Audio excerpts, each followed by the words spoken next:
Hey guys, what's up? This has been, it's been a while since I made a video. A lot of stuff going on.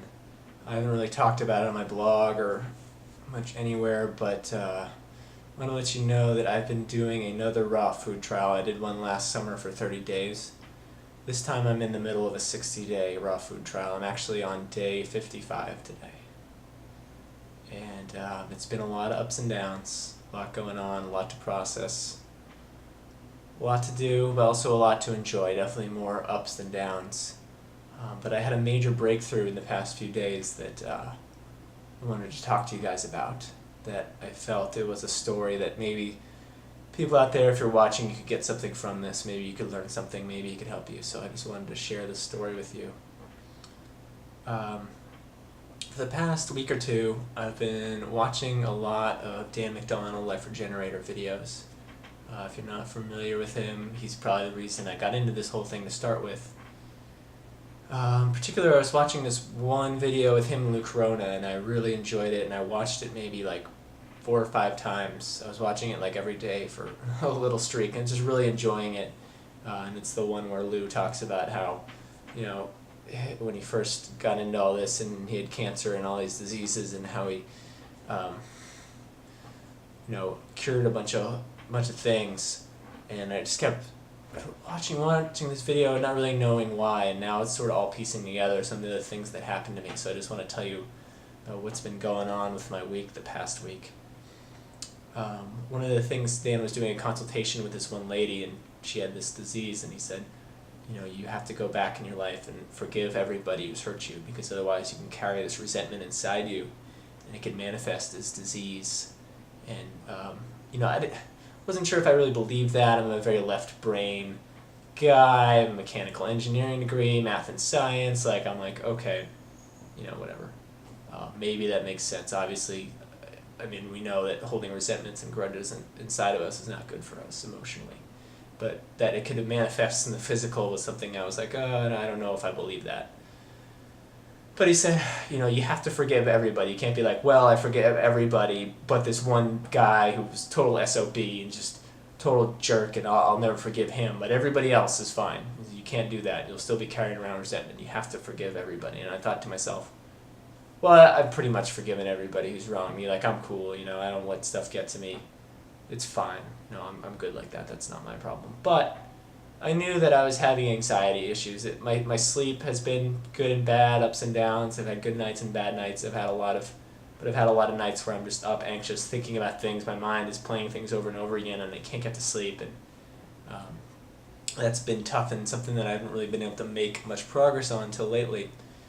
And so I was driving in my car a few days ago, and I was thinking about things, and it crossed my mind of this one guy who wronged me like 10 years ago. It really pissed me off, and I realized that I still think about that from time to time.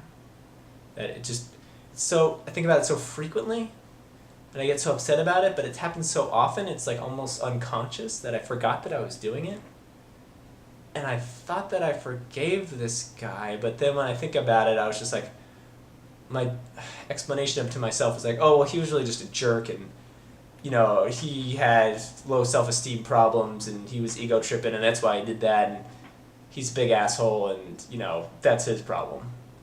So I sort of had this anger about it still. I had told myself I had forgiven him, but the way I talked about it, I realized I really hadn't forgiven him, which was kind of funny, because going back to it is no big deal, but it hurt me at the time, and for some reason I carried a lot of resentment about it. I don't know why, but it was instantaneous. It was like, oh, well, I forgive him now. That's all in the past. That was 10 years ago. We were just kids, I'm gonna let it go. That's fine. He was only doing what he was doing because he was trying his best in life. Everybody is just doing the best that they can. So now I forgive him of it. It's no big deal. Dude might even be watching, I don't know. It was really all inside me. I was replaying this memory that few things he said that weren't really all that bad, but it hurt me, And I was doing the damage to myself by repressing this and holding on to this and thinking about it all the time and being mad about it. And he may have said something mean once or twice, but I tens of thousands of times that I replayed it in my head. It was doing a lot more damage to me. So then once that was gone, I felt a lot better, and the last few nights I've slept really good.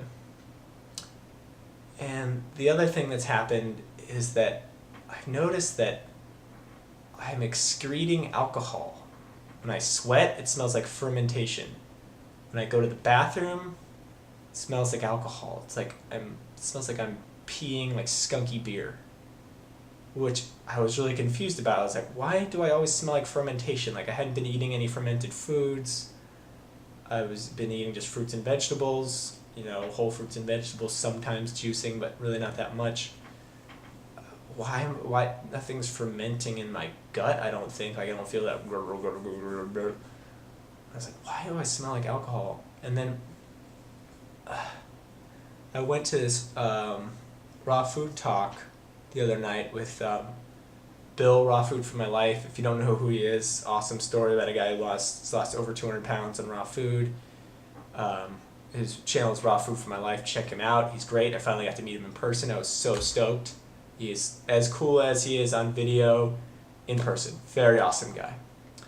And one of the other guys who gave a talk before him was saying that when he went through his detox, he had a period where he reeked of alcohol. He also had a period where he reeked of weed. And he wasn't doing either one at the time and hadn't done drugs in years. And I thought, well, yeah, that's like me. I haven't drank anything in 3 months, any alcohol, and I don't really even drink much before that. My drinking days were in college. And then I realized, wait a second. The time when I was repressing all this and holding on to all this anger and resentment was from college.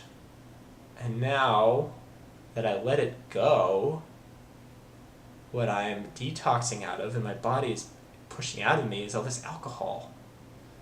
I know it sounds kind of silly, like some new agey kind of thing, but this is just what's happened to me. This is what happened. So, if you want to say it's a coincidence, okay, maybe it's a coincidence, but I just can't help think that the two are connected, that maybe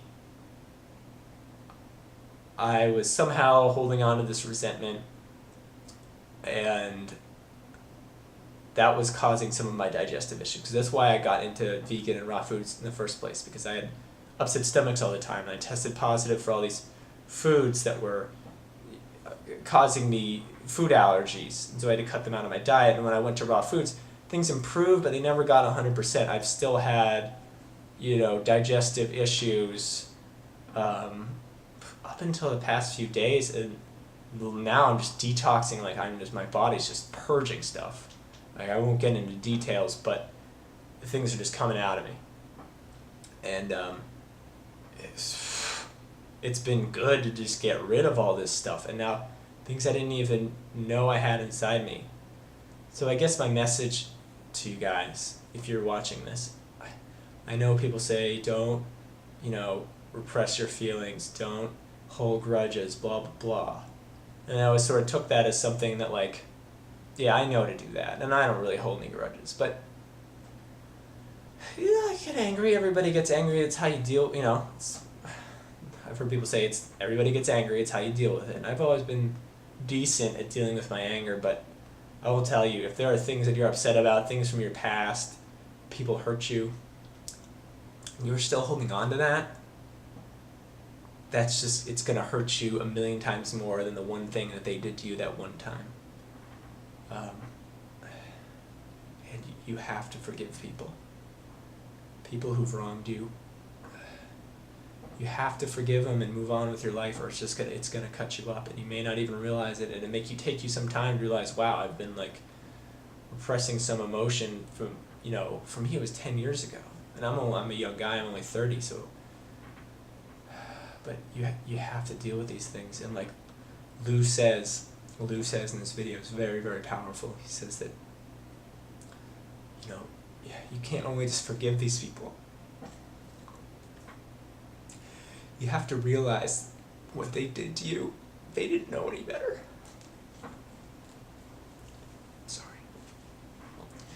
they were only doing the best that they knew how to do. Maybe they were acting selfish, or maybe they're just, you can't hold on to these things. People are only doing the best that they can do, the best that they know. So you have to forgive these people, and you have to bless them, and not only forgive them, but bless them and wish them well in their life. You have to wish them well in their life and understand that they are your lessons. Oh my God. I didn't expect to get emotional. I didn't want to, but these people that hurt you are your lessons. And the best thing that you can do is forgive them, bless them, and move on. Let go of those things, or they're just going to stay inside you and cause you harm. So, I hope that this was in some way helpful to people out there. If you have any issues with anxiety, if you have trouble sleeping, if you have digestive issues, you may have things repressed in you that you didn't even realize. Forgive the people that hurt you. Move on. Bless them. And don't hold it inside. Have a good day, everybody.